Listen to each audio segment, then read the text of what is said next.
Kebakaran hutan dan lahan atau karhutla masih menjadi tantangan serius di sejumlah wilayah Indonesia.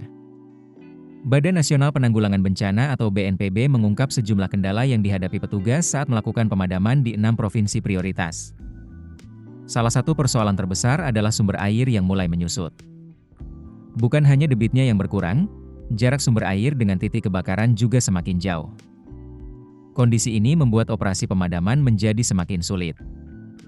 PLT Kepala Pusat Data, Informasi, dan Komunikasi Kebencanaan BNPB, Berton SP Panjaitan, mengatakan kendala tersebut dirasakan dalam operasi pemadaman melalui jalur darat maupun udara. Untuk operasi darat, petugas menghadapi persoalan akses. Sejumlah titik api sulit dijangkau karena tidak tersedia akses jalan menuju lokasi kebakaran.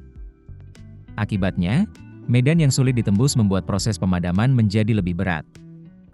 Di saat yang sama, sumber-sumber air di sekitar lokasi juga mulai surut. Jarak antara sumber air dan titik api pun semakin jauh. Persoalan yang sama juga terjadi dalam operasi pemadaman melalui udara.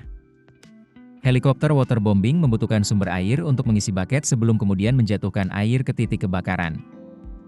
Namun, sumber air yang digunakan untuk kegiatan tersebut juga mulai menyusut.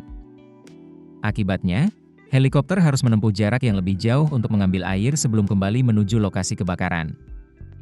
Petugas juga harus menghadapi kondisi angin kencang di sekitar titik kebakaran.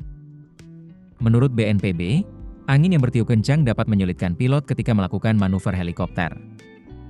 Apalagi, kondisi di sekitar titik api juga dapat disertai jarak pandang yang terbatas.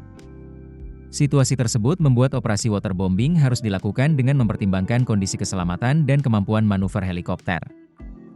Saat ini, BNPB mengoptimalkan operasi darat dan udara di 6 provinsi prioritas.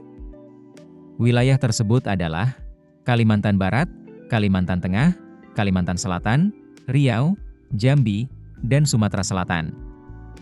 Penanganan dilakukan melalui Satgas Darat dan Satgas Udara. Berbagai langkah dijalankan, mulai dari patroli udara, waterbombing, hingga operasi modifikasi cuaca atau OMC. Lalu, kapan operasi modifikasi cuaca dilakukan? BNPB menyebut OMC akan dilakukan ketika terdapat informasi mengenai ketersediaan awan hujan yang memungkinkan. Jadi, pelaksanaan OMC sangat bergantung pada kondisi meteorologis di wilayah yang menjadi sasaran. Jika terdapat awan yang memungkinkan untuk dilakukan modifikasi cuaca, operasi dapat dijalankan sesuai kebutuhan. BNPB meminta masyarakat ikut mencegah kebakaran agar tidak semakin meluas. Masyarakat diimbau tidak membuka lahan dengan cara membakar. Selain itu, masyarakat juga diminta tidak membakar sampah sembarangan. Download aplikasi Kontan sekarang di App Store atau Play Store.